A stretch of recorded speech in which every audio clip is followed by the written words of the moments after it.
What's up everyone and welcome back to my channel. This is Living in Fort Lauderdale.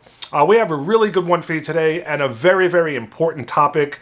I'm getting questions all the time about this. So today, the top things that you need to know when buying a house in Fort Lauderdale in 2021, and we're getting started right now.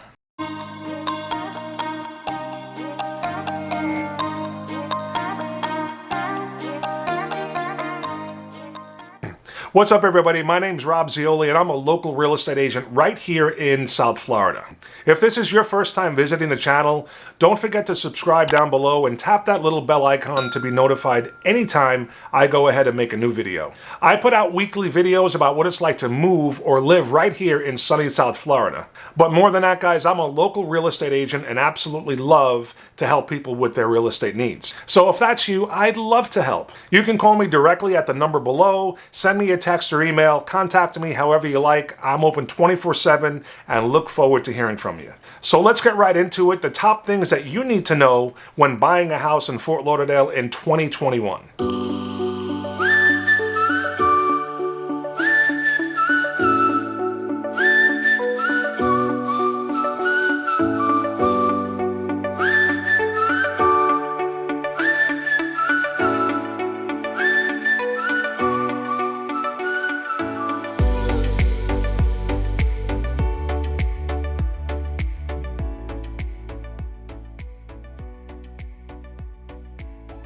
So the first thing you need to know about buying a house in 2021 in Fort Lauderdale is the market condition. And by far, one of the most common questions that I get asked is about the market and if it's going to crash soon or slow down. And this is really a great question because we've been in a seller's market for over 10 years and seen a lot of appreciation in that time. So the short answer to that question is no. Now there's no indication that I could see that the market is going to be going anywhere but up in the near future. With the housing inventory at historic lows and the amount of buyers out there that are looking for houses, and the amount of people that are moving to Florida on a daily basis, which is over 1,000, a lot of them coming here to South Florida, I don't see anything that would indicate a market crash or any type of a slowdown. Now the really great thing about that is that if you're able to buy now, as opposed to waiting, you could really jump on and ride that wave of appreciation that we're experiencing right now. And this brings me to the second thing you need to know about buying a house in Fort Lauderdale in 2021 is the appreciation and instant equity that you're going to get. So in the last year,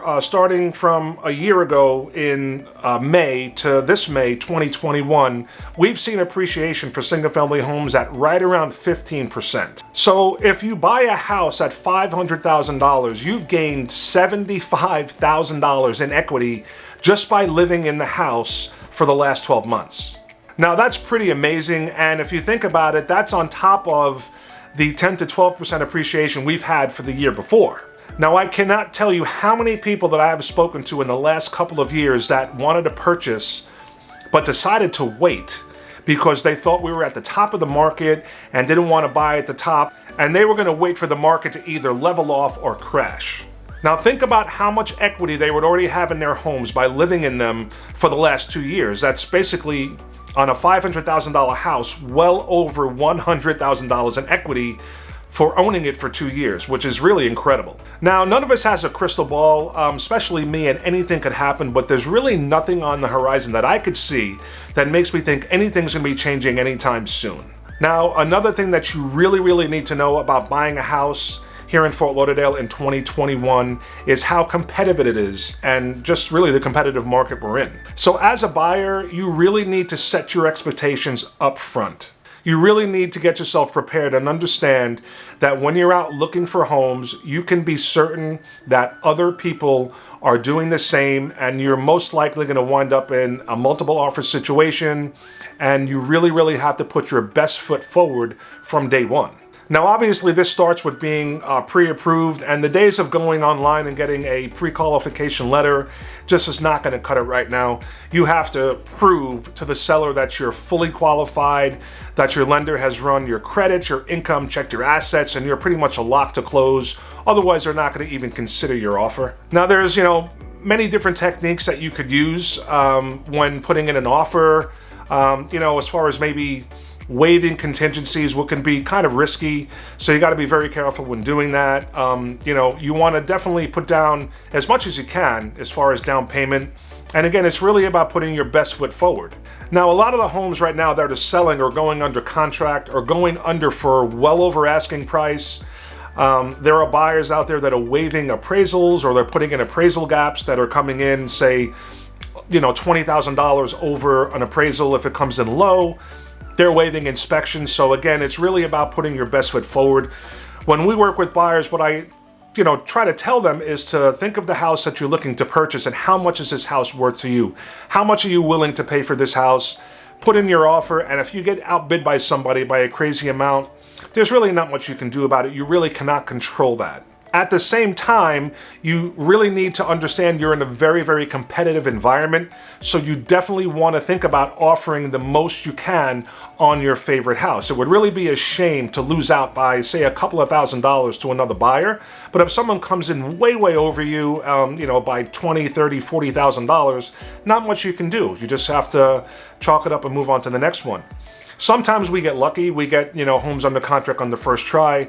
Other times it takes us a few tries to get the home that our clients want. But it's just really a state of the market, and just know this going in, it's very, very competitive. You need to be prepared for it.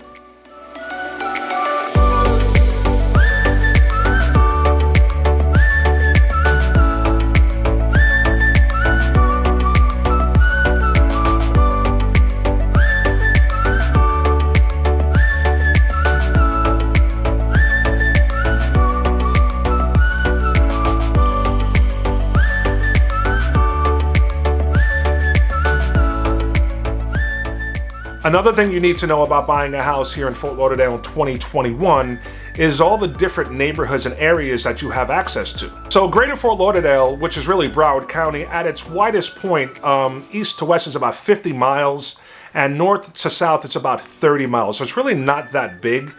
There are a lot of metropolitan cities like, say, Houston, San Antonio, that are almost as big as our entire county.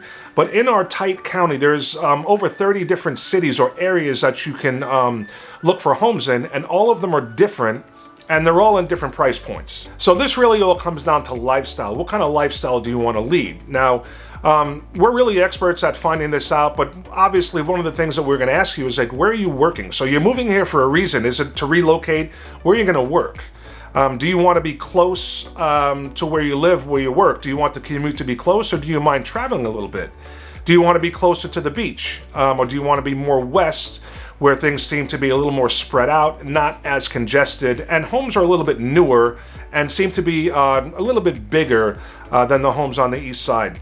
A lot of condos on the east side, especially down by the ocean. So you really, really have a lot of different areas to search when coming down here to the Greater Fort Lauderdale area. So say in a normal real estate market, which is really not what we have right now, different price points would be different competition, but what we're really seeing down here right now is anything up to even $1 million is extremely competitive, and a lot of times there's multiple offers.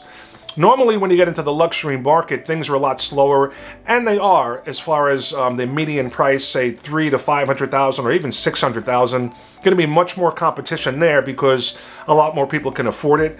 But right now, with the influx of people that are moving here, from high-tax states like New York and California and Chicago, a lot of people that have money, and even some businesses that are relocating here, the luxury market is really, really hot right now as well. So there's competition all the way up to, about $1 million for homes. So even though the market is extremely competitive and sometimes it could feel impossible to get a home, I know people that are searching that have gone through 5, 6, 7 homes, or at least offers that they put in, because they're just getting outbid by other people. And it's really frustrating because you really don't know what they're offering.